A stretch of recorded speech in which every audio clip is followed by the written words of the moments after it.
تمہیں اب بھی مسلمان سمجھتا ہوں, نمازیں تمہارے پیچھے پڑھتا ہوں, چندے تمہیں دیتا ہوں, تو کتنا بڑا ڈفرنس ہے. اور اس سے بڑھ کر قادیانی کے طریقے پہ تو تم لوگ ہو, تم ایک دوسرے کو کافر کہتے ہو.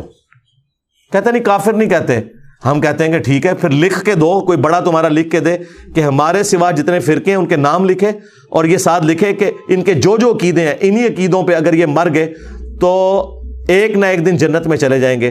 کوئی بریلوی دیوبندی اہل حدیث آپ کو لکھ کے نہیں یہ دے گا. کیوں لکھ کے دے؟ ان کے بڑے اسلام سے ایک دوسرے کو نکال کے گئے ہوئے ہیں. احمد بریلوی صاحب نے احکام شریعت میں لکھا ہے کہ دیوبندی ہو, اہل حدیث ہو, قادیانی ہو, قادیانی کافروں کو بیچ میں شامل کیا, یا رافضی شیعہ ہو, نیچری ہو, یعنی یہ نیچر کے ماننے والے لوگ, یہ سب کے سب لوگ 1,00,000 دفعہ بھی اللہ کا نام لیں ذبیحے کے اوپر, ذبیحہ مردار رہے گا, البتہ یہود و نصارہ کا ذبیحہ حلال ہے.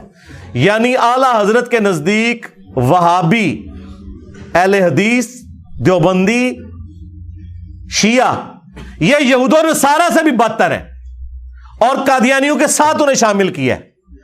تو یعنی یہ قادیانیوں کی طرح سمجھتے ہیں ایک دوسرے کو. اور ملفوظات اعلی حضرت کی جو پہلی جلد ہے نا, پہلا حصہ, وہ اعلی حضرت نے خود ورڈ بائی ورڈ پڑھا ہوا ہے. ان کے بیٹے مفتی اعظم انڈیا جو تھے مصطفیٰ رضا خان نوری, جن کی وہ نعت ہے تو شمع رسالت ہے عالم تیرا پروانہ, 1981 میں ان کی ڈیتھ ہوئی تھی. انہوں نے اپنے والد احمد بریلوی صاحب کے ملفوظات جمع کیے, اور اس کا جو پہلا حصہ ہے نا وہ اعلی حضرت کو ورڈ بائی ورڈ پڑھوایا ہے. اور اعلی حضرت نے پڑھ کے اس کے اینڈ پہ 2-4 اشعار اس کی شان میں لکھے ہیں کہ یہ میرے بیٹے نے بڑا کمال کام کیا ہے.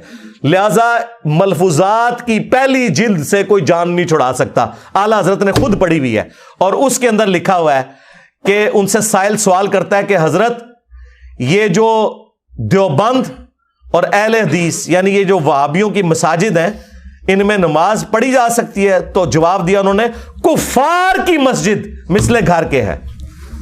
ڈائریکٹ لکھا ہے کفار. کسے؟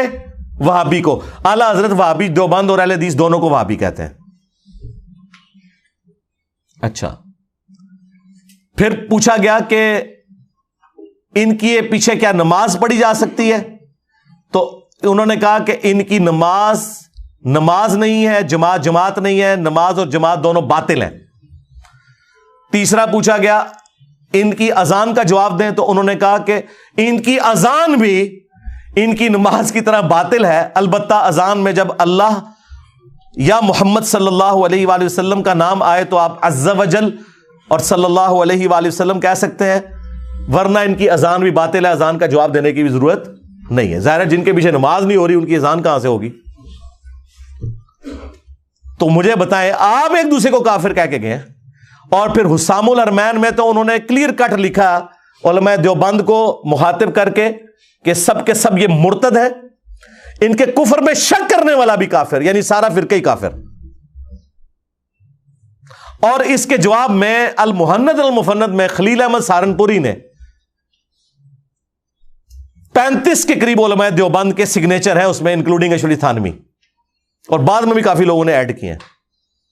اس میں انہوں نے لکھا کہ احمد بریلوی اور ان کی پوری جماعت ایک شیطانی لشکر ہے جو ہم پہ حملہ آور ہو گیا.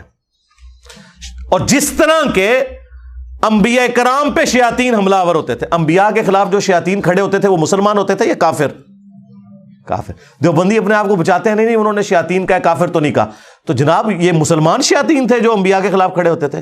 اور کہا کہ علماء دیوبند رضی اللہ عنہم, ویسے ہی کہتے ہیں جی آپ رضی اللہ عنہم نہ کہیں, اپنے مولویوں نے 14ویں صدی دے رضی اللہ عنہم.